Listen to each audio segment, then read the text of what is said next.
테크의 비하인드 스토리를 시원하게 파헤쳐주는 오프 더 브로가 어김없이 오늘도 찾아왔습니다. 저는 카일이고요. 예, 저는 제이입니다. 카일님, 최근에 유튜브에서 원엑스 테크놀로지라는 회사가 만든 네오라는 로봇 영상 보셨나요? 그거 보고 진짜 놀랐습니다. 로봇 손가락이 레고 브릭을 딱딱 맞추고 바닥에 떨어진 동전을 줍고 그리고 깨지기 쉬운 와인까지 우아하게 이렇게 잡더라고요. 우리 아버지도 술 취하면 깨먹는 와인잔을 로봇이 이렇게 잡더라고요. 그 손가락 퍼포먼스가 업계를 완전히 뒤집어 놓은 건데요. 로봇의 몸통이 걷고 뛰는 걸 넘어서 이제는 인간의 미세한 손재주까지 완벽하게 복사하는 단계에 도달한 거죠.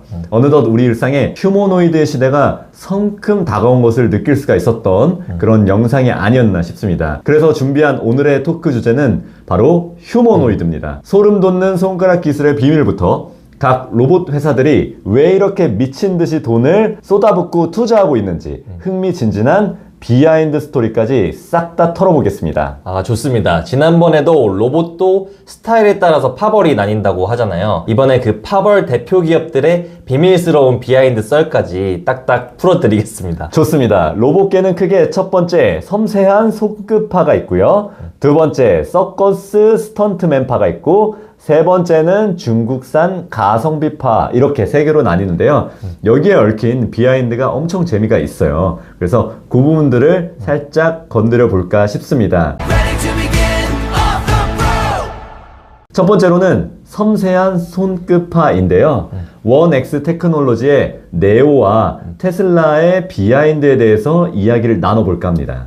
너무 궁금한 것 같습니다. 아까 제가 말한 미친 손가락 로봇, 이게 원엑스의 네오라는 그 로봇인 거잖아요. 대체 어떻게 그게 가능한 걸까요? 비밀은 바로 인공 힘줄에 있습니다. 보통 로봇 손가락에는 딱딱한 쇠 톱니바퀴, 즉 모터가 들어가서 깡통처럼 움직이잖아요. 근데 네오는 우리 사람의 팔뚝 근육이 힘줄을 당겨서 손가락을 움직이듯이 낙지나 사람의 손을 모방한 인공 힘줄로 부드럽게 당기고 풀어줍니다. 관절만 무려 25개의 자유도가 꺾여요. 그래서 와인잔을 쥐어도 깨지지 않고 동전을 쉽게 집어 올릴 수가 있게 되는 것이죠. 와, 이거는 제가 개인적으로 생각했을 때 굉장히 어려울 거라고 생각이 됐는데 이 사람 근육을 그대로 베낀 거군요. 이 원엑스라는 회사는 처음 들어보는데 여기가 바로 챗 GPT를 만든 오픈 AI가 막대한 돈을 투자한 회사입니다. 원래 노웨이의 스타트업, 옛날 이름은 할로디 로보틱스였는데 이 오픈 AI가 너네 로봇 몸통 기기가 좀 괜찮은데? 로봇 몸통을 기가 막히게 만든다라고 해서 우리가 만든 챗 GPT 뇌를 너네 몸통에 꽂아보자 라고 해서 돈을 쏴준 거죠. 맞아요. 그리고 두 번째로 재밌는 건 테슬라의 비하인드예요. 일론 머스크가 처음에 로봇을 만든다고 무대에 옷을 입히고 로봇 쫄쫄이 타이즈를 입고 나와서 춤춘 거 기억하시죠? 기억납니다. 전 세계가 일론 머스크 사기꾼이라고 엄청 비웃었었습니다. 맞아요. 그때 머스크가 이를 갈았습니다. 테슬라의 남는 전기차 부품과 배터리, 그리고 자율주행 AI 슈퍼컴퓨터를 전부 로봇에 쏟아부었어요. 우리를 비웃어 3년 안에 공장에서 일하게 만들어줄게 하고서 만든 게 바로 지금의 옵티머스입니다. 실제로 지금 테슬라 공장에서 건전지를 나르면서 일을 하고 있죠. 그럼 두 번째, 스턴트맨파, 이 보스턴 다이나믹스의 아틀라스 비하인드에 대해서 이야기해 주시면 좋을 것 같은데요. 걔는 이제 공장에서도 일할 수 있다면서요? 맞아요. 공장 일은 기본이고 최근에 전 세계를 발칵 뒤집어 놓은 미친 비하인드가 하나 더 있죠. 그 북중미 월드컵 보셨잖아요. 네. 거기서 아틀라스가 뭐 했는지 잘 아실 것 같아요. 네, 월드컵 그 16강전에서 아마 브라질 경기였던 것 같은데 하프타임에서 경기장 잔디밭으로 걸어 나온 그리고 좀 춤도 추면서 심판에게 공을 건네준 그 장면이 기억이 납니다. 맞습니다. 보스턴 다이나믹스가 현대차 그룹이 인수를 한 기업인 거고 현대차가 월드컵 공식 파트너사니까 월드컵 16강전 하프타임 쇼에 아틀라스를 전격으로 데뷔를 시킨 거죠. 그리고 그냥 걸어온 게 아니라 축구 선수들의 시그니처 세레모니를 따라하기도 하고 공을 들고 한 바퀴 턴을 하더니 후반전 시작할 때 경기구 축구공을 아주 우아하게 전달하기도 했죠. 네, 그때 손흥민 포즈하는 거 보고 완전 미쳤다고 생각을 했는데 이 로봇이 잔디밭에서도 축구를 할 수 있나요? 당연하죠. 월드컵 전에 현대차랑 보스턴 다이나믹스가 스쿨 오브 풋볼 캠페인 영상을 공개했는데 아틀라스가 AI 강화학습으로 축구 기술을 배웠습니다. 그래서 심지어 헛다리를 짚다가 다리를 꼬아서 차는 고난도 기술인 고스트 라보나키까지 성공시켰어요. 웬만한 사람이 해도 못하는 기술인 다리 꼬아서 차는 그 라보나를 한다는 거죠. 그렇죠. 네, 근데 왜 굳이 월드컵 축구장에서 로봇을 세운 걸까요? 여기에는 엄청난 비즈니스 포석이 깔려 있습니다. 연구실의 평평한 바닥에서 백덤블링 하는 건 연습실에서만 잘하네. 약간 이렇게 생각할 수가 있는데 울퉁불퉁한 곳에서 그리고 미끄러운 월드컵 경기장의 천연 잔디밭에서 수만 명의 관중과 그 변수들을 뚫고 로봇이 완벽하게 중심을 잡고 움직였다. 이거는 이제 어떤 악조건에 산업 현장이나 공장 바닥에 던져놔도 안 넘어지고 일할 수 있다라는 궁극의 실전 능력을 전 세계에 증명한 겁니다. 와, 이 현대차 국뽕이 차오르는 것 같습니다. 이제는 K 문화에서 K 로봇도 추가되는 것 같습니다.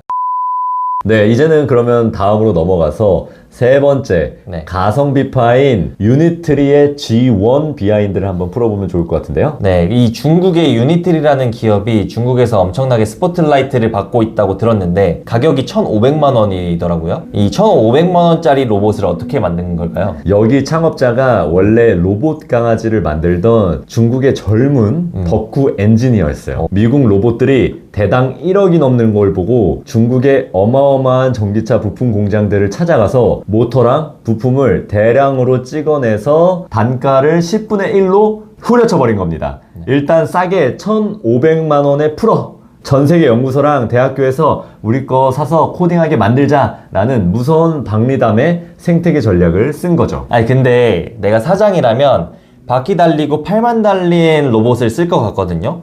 빠르고 안 넘어지잖아요. 근데 왜 굳이 만들기 어렵고 비싼 이 사람 모양의 휴머노이드 로봇을 고집하는 걸까요? 이유는 단 하나입니다. 바로 돈, 경제성 때문인데요. 우리가 사는 집, 공장, 사무실 이런 것들이 문고리의 높이라든지 계단, 의자, 싱크대 높이 전부 그 기준이 사람이 되는 거세요. 아, 사람 기준으로 다 만들어져 있으니까. 맞아요. 그래서 만약에 바퀴 달린 로봇을 쓰면은 공장의 계단을 못 올라갈 거고 또 문고리도 자동문으로 개조해야 되고 인프라 공사비에 수십억이 깨지게 되는 것이죠.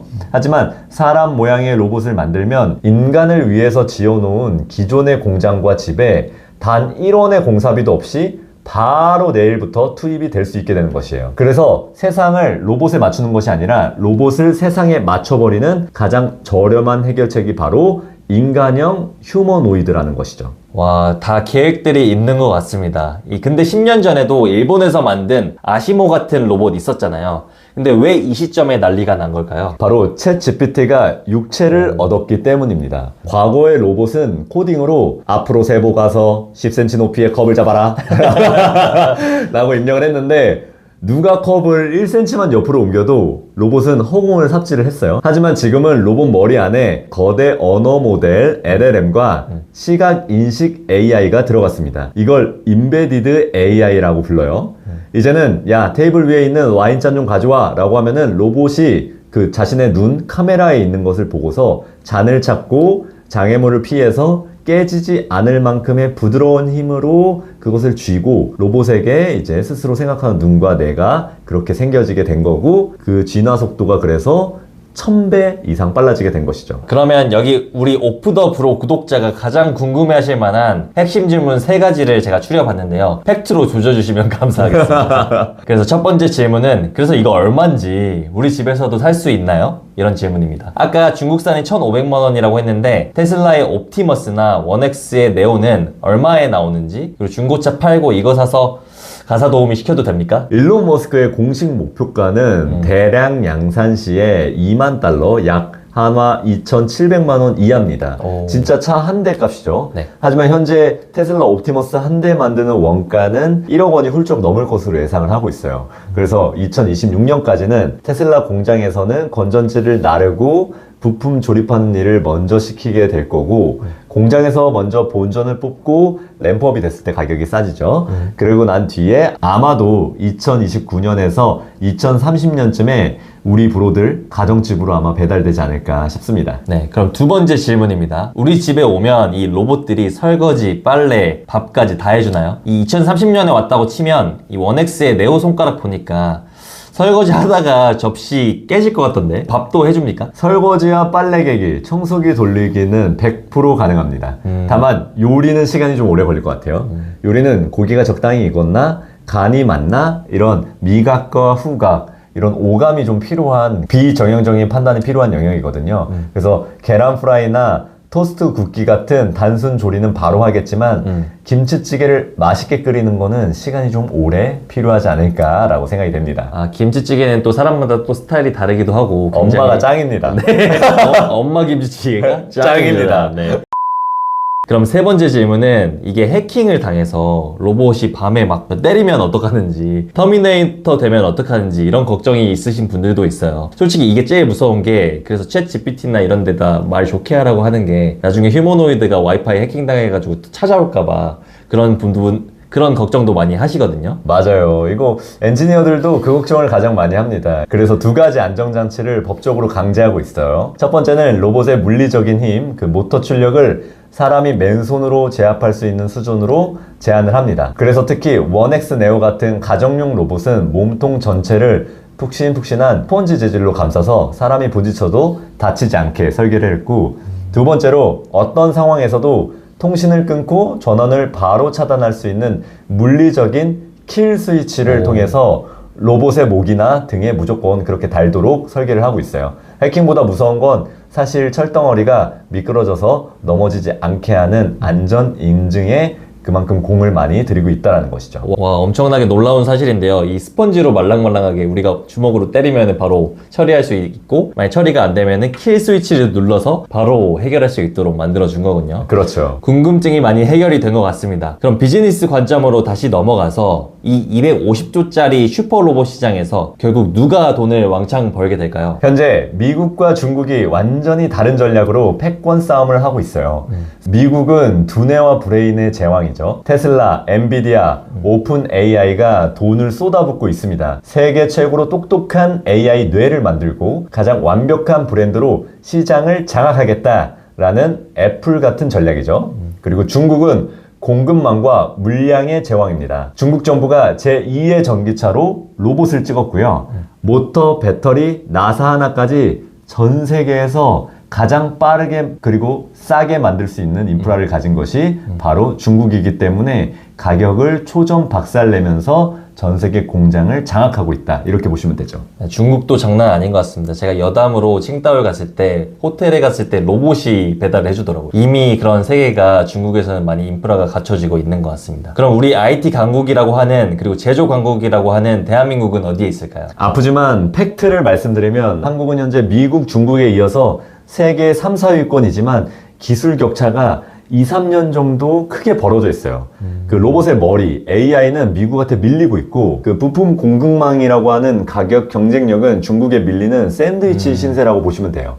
그래서 특히 로봇 관절을 부드럽게 움직여주는 핵심 부품인 감속기는 여전히 국외 의존도가 높다고 하네요. 그러면 우리는 좀 발전될 때까지 좀 손가락을 빨고 있어야 되는 그런 상황일까요? 이 대한민국의 생존 전략이 뭔지 궁금합니다. 우리가 이길 수 있는 틈새는 딱 두 곳이 있습니다. 첫째, 세계 최고의 테스트베드, 실험실 공장이 있다는 거예요. 삼성전자, 현대차, LG의 최첨단 스마트 팩토리에 휴머노이드를 가장 먼저 투입해서 데이터를 쌓아서 그것을 세계에 파는 것이죠. 그리고 둘째, 로봇에 무조건 들어가야 하는 핵심 부품인 고성능 메모리 반도체, 초소형 카메라 센서, 고정밀 모터, 이런 시장을 독점하는 겁니다. 로봇을 누가 만들던 한국산 부품을 안 쓰면 못 쓰게 하는 바로 소리 없이 강한 전략으로 가는 것이죠. 그럼 마지막 하이라이트입니다. 우리 브로들의 현실적인 문제. 내 일자리가 뺏기나요? 아니면 내 돈을 어디에 투자해야 돈을 법니까? 이런 질문들이 있습니다. 아주 좋은 질문입니다. 일자리부터 빠르게 한번 짚고 넘어가 볼게요. 로봇이 들어오면 가장 먼저 사라질 직업은 단순하고 반복적이고 몸이 힘든 일, 바로 3D 업종이라고 볼 수 있겠죠. 그래서 휴머노이드로 인해서 가장 빠르게 대체될 4개의 영역이 있다고 하는데, 물류창고 상하차 및 택배 분류 노동자가 있을 수 있고요. 그리고 두 번째로는 공장 단순 조립 및 라인 작업자가 있을 테고요. 그리고 세 번째로는 대형 마트 야간 재고 정리 및 매대 관리자. 그리고 네 번째로는 건물 야간 순찰 및 단순 처리 용역 이렇게 된다고 보시면 되죠. 네, 이 상하차 알바가 역사 속으로 사라질 수도 있겠네요. 반대로 로봇이 절대 못 뺏는 일자리가 있다고 하는데 뭔지 알려주시면 좋을 것 같습니다. 인간의 감정을 다루는 그 책임을 져야 되는 직업은 안전할 것 같아요. 예를 들어서